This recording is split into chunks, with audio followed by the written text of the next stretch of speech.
আমাদের সাথীরা আসতেছে আল্লাহর মহব্বতে আসতেছে, তৌহিদের মহব্বতে, কোন পরোয়াও করে না আমার জান থাকবে কি যাবে এটা চায় না। ওনারা এটাই চায় দুনিয়াতে হক আসুক, বিনা দ্বিধায় সবকিছু ভুলে দে। হযরত মাওলানা সাদ সাহেব, হযরত মাওলানা ইসমাইল সাহেবের ফ্যামিলি, হযরত মাওলানা ইলিয়াস সাহেবের ফ্যামিলি, হযরত মাওলানা ইউসুফ সাহেবের ফ্যামিলি, মাওলানা হারুন সাহেবের ফ্যামিলি, মাওলানা সাদ সাহেবের ফ্যামিলি, আমি তো বিনা দ্বিধায় বিনা দলিলে আমি বলবো এনারা হকের উপর আছে। মাওলানা জুবাইর সাহেব আমার দোস্ত, 40 বছর এক করছে, জাপানে ওনার সাথে আমি, কোরিয়াতে ওনার সাথে আমি, আমেরিকাতে ওনার সাথে আমি, সাউথ আফ্রিকাতে আমি, মালাবিতে আমি, কেনিয়াতে আমি, থাইল্যান্ডে আমি, একসাথে আমাদের সফর। আজকে উনি কোথায় আমি কোথায়? আপনারা এরকম মনে করেন না যে আপনারা ভুলে আছেন, না ভুলে না, আমরা হকের উপর আছি, কোন বিনিময় চায় না। হিন্দুস্তানের কি দরকার, আমাদের কি দরকার?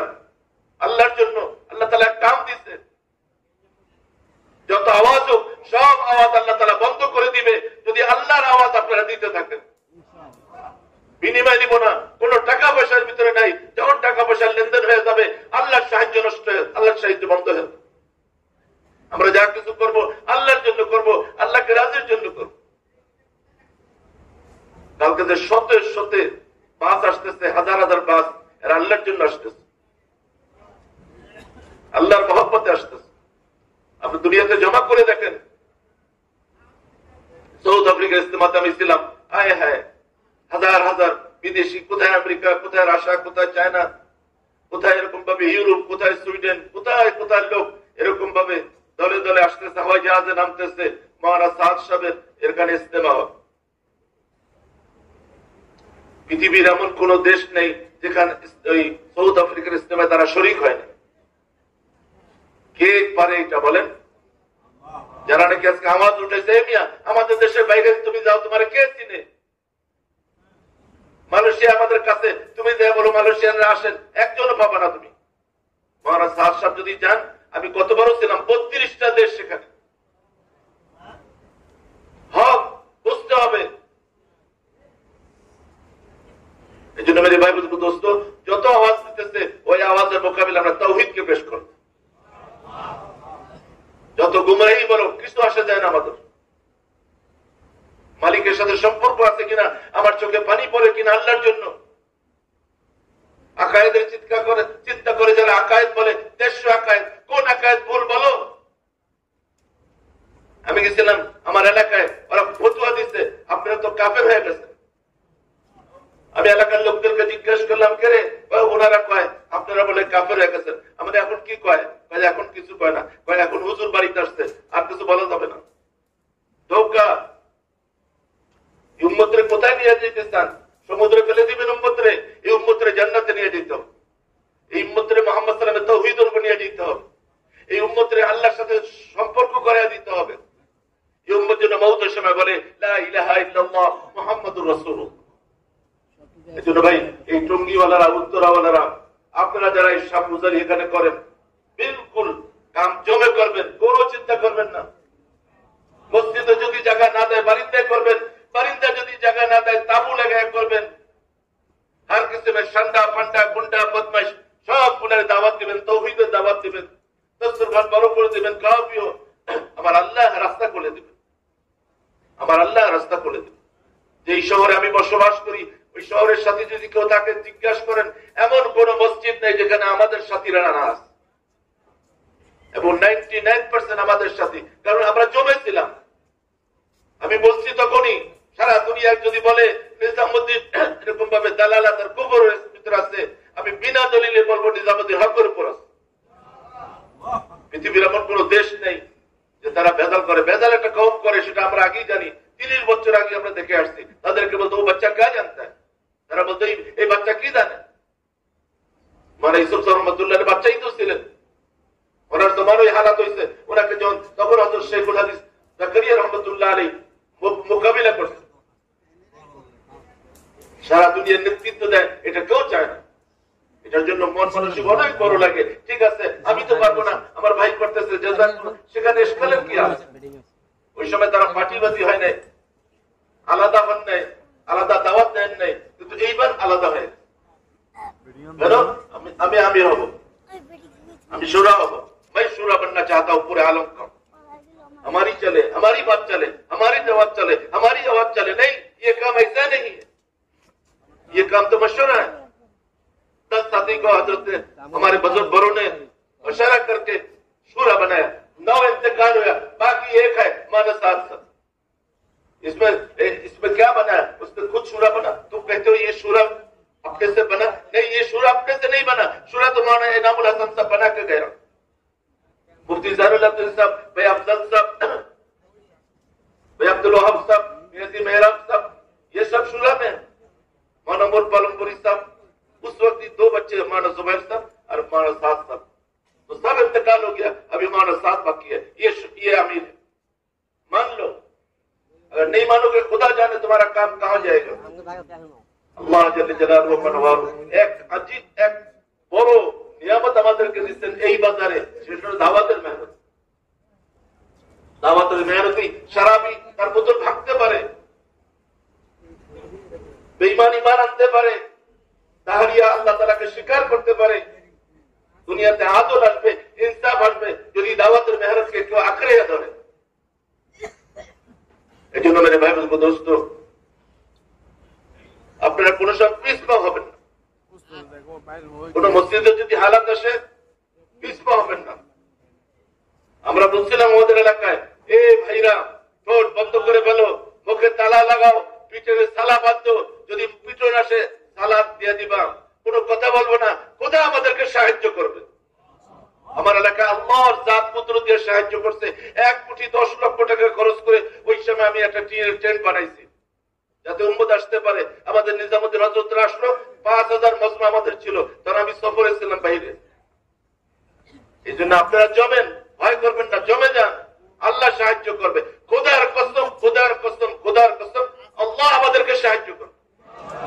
আল্লাহ সাহায্য, আমরা আশা করি কালকেও আল্লাহ আমাদেরকে সাহায্য করবেন। আমরা কারো বদলা দিতে আসি নাই, আমরা কারো চামড়া তুলতে আসি নাই। আমরা আল্লাহর দিন দুনিয়াতে জিন্দা হয়ে যায়, তাওহীদ জিন্দা হয়ে যায়। এই বাংলাদেশের জন্য, এই বাংলাদেশে আমার জন্ম, আর আমাকে বলে সাদিয়ানির এই বাংলাদেশে থাকতে পারবে না, কত বড় দুঃখের কথা। এই দেশে আমার বাবার জন্ম, দাদার জন্ম, আমি জাতি হিসেবে একজন বাঙালি। এই দেশে আমার হক কথা বলার কারণে আমার জায়গা হবে না, এটা কি কথা? কোন দেশে আমি বসবাস করব? দুনিয়াতে কোনো মুসলমানকে কেউ দেখতে পারে না, আর এই দেশে মুসলমান পারাপারি গুতাগুতি করিয়া একজনে বলে এই দেশই তোরে থাকতে দিব না। কত বড় অন্যায়। এই জন্য আমরা মজলুম, মুসলিমের সাথে আল্লাহর সাহায্য আছে, জালেমের সাথে কোনোদিন আল্লাহর সাহায্য নেই।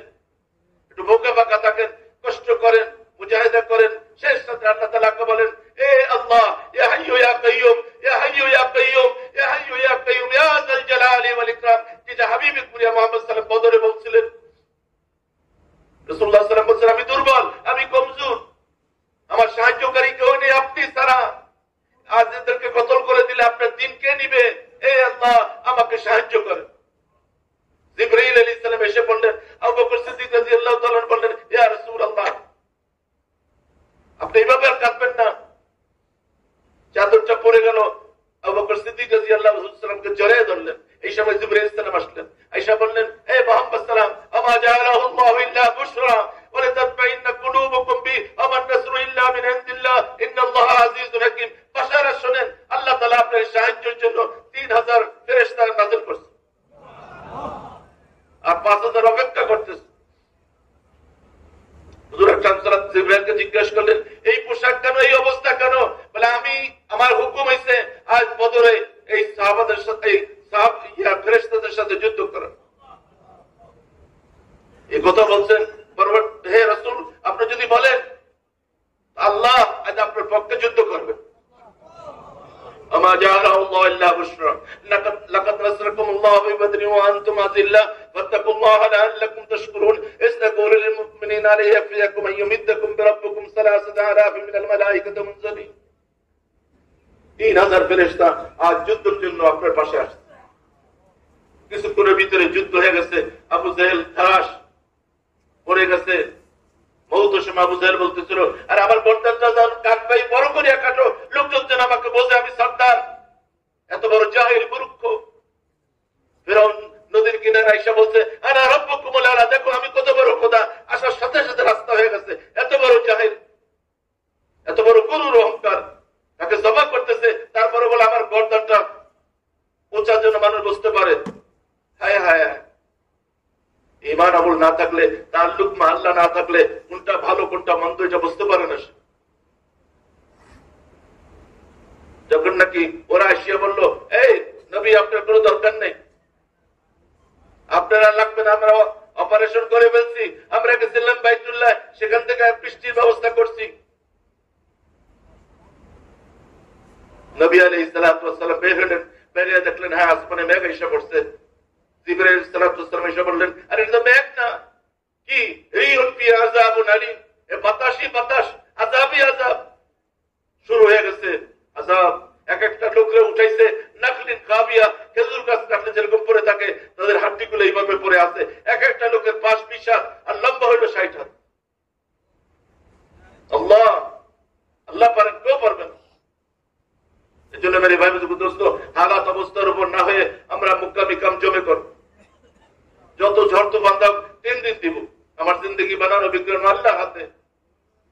সাহাবাদের জিন্দগি আল্লাহ বানাইছেন।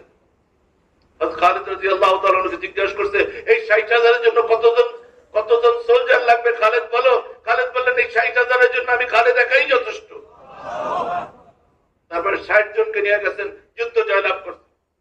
জয় কার হাতে? আল্লাহর হাতে। বদরের কে জয়যুক্ত করে দিচ্ছেন? আল্লাহ। দুর্বলের সাথে আল্লাহ আছে। খোদার কসম আমরা দুর্বল, আল্লাহ শক্তিশালী। এই জন্য ভাই টঙ্গী মার্কেজ এলাকার সাথীরা, আপনাদের উপর অনেক ঝামেলা। দুঃখের ব্যাপার, আমাদের এত বড় সাথী নাসিম সাহেব, ওনার আরজু তামান্না ছিল টঙ্গী ময়দানে একটা কবরস্থান ছিল অনেক আগের থেকে, এলাকার কবরস্থান। মেরে ভাই দোস্ত, ওই কবরস্থানে ওনাকে দাফন করতে দেয়নি। এত কপাল পোড়ায়রা, পরে লাস্ট অন্য জায়গায় ওনার কবর দিছে। এর চেয়ে কি হইতে পারে? হালাত যখন আসে, আহ্বান আসে, সে চোখেও দেখে না, তার জ্ঞান হারিয়ে ফেলে, দুর্বল হয়ে যায়। তার দোয়া আর আসমানে কবুল হয়। সে যত বড় হাস্তি হোক, দোয়া কবুল হবে। আমি তো বলছি কাকরাইল মসজিদের চেয়ে এই টুঙ্গি ময়দানটা আমার কাছে খুব ভালো লাগে। খোলা মেলা, কত সুন্দর, সাদিকি, কত ধনী মানুষ এখানে এসে শুয়ে থাকে, বাসায় কত আরাম, এসি, তার ময়দান ভালো, আর সবাইকে দেখা যায়। আমাদের কাকরাইলে মসজিদ এক জায়গায়, আমরা থাকি এক জায়গায়, কি বলেন ঠিক কিনা? মজমা সবসময় সামনে থাকে না, আর এই মজমাটা সবসময় সামনে। এই জন্য বলছে নিচে হও, একবেলা খাইব, শুকরিয়া আদায় করবো, আর একবেলা পাইব না, সবর করবো। এটা হলো হাবিবে কিবরিয়ার কথা। এই টঙ্গীর ভাইরা, আমরা দুর্বল নয়, আল্লাহ আমাদের সাথে আছে। ওয়াদা, আল্লাহ তাআলা বলেন দুর্বলের সাথে আমি আছি, কমজোরের সাথে আমি আছি। তোমার এই বাচ্চাটা যেটা ঠ্যাং নেই, তুমি বিরক্ত মনে করতেছো, তোমার পুরা ফ্যামিলির খরচ ওই বাচ্চার কারণে আমি দিতেছি। খবরদার, ওই বাচ্চাটাকে হেফাজত করো। যে মেয়েটা দুর্বল, তুমি মনে করতেছো তোমার উপর বোঝ হয়ে গেছে, এই মেয়েটা কেমনি বিবাহ দিবা, এই সমস্ত মেয়েটার দায়িত্ব আমি আল্লাহর কাছে। পেরেশান হওয়ার কি আছে?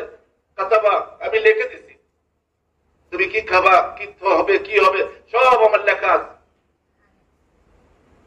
কোন এক বুজুর্গকে বললাম, হুজুর এই মাসটার হাল হইতেছে না, বলে লেখা আছে কবে হবে, কোন সময় হবে, অত পেরেশানি কি আছে, কিসের তবলিগ করেন আপনি?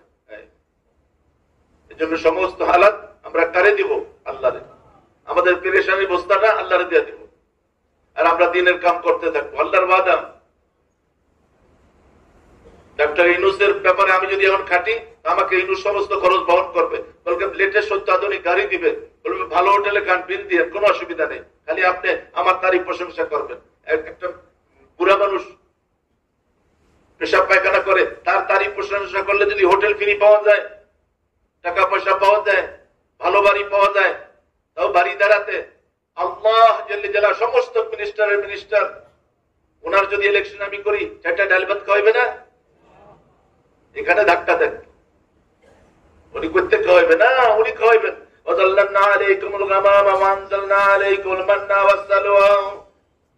মান্না সালোয়াকে পাঠাইছেন, ওরা বললো যার কতদিন এইভাবে খাইবো, এখন আমরা মরিচ খাইবো, আদা খাইবো, লবণ খাইবো, পেঁয়াজ খাইবো, আল্লাহ এগুলা খাওয়া যায় না। বাস